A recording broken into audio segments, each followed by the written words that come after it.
Ayan na mga kabutang, medyo malakas yung alon ngayon. Pero hindi ko alam, parang walang crabs yata. Kasi hindi ko siya makita. Pero nakaka-relax dito, oh. Napakaganda ng lugar. And then tawag dito, marirelax ka talaga. Mawala ng stress. Ayan. Sana makakita tayo man lang. Crabs.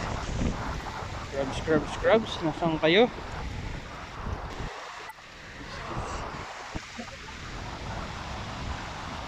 Kabagad kasi yung kalak ng alon.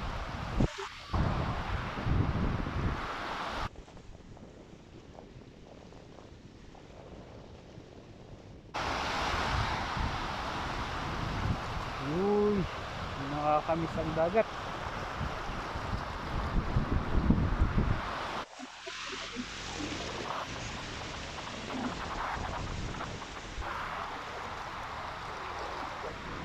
Let's do it.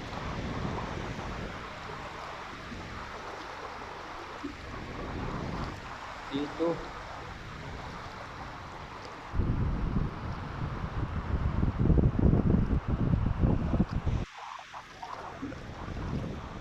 May mga plastic.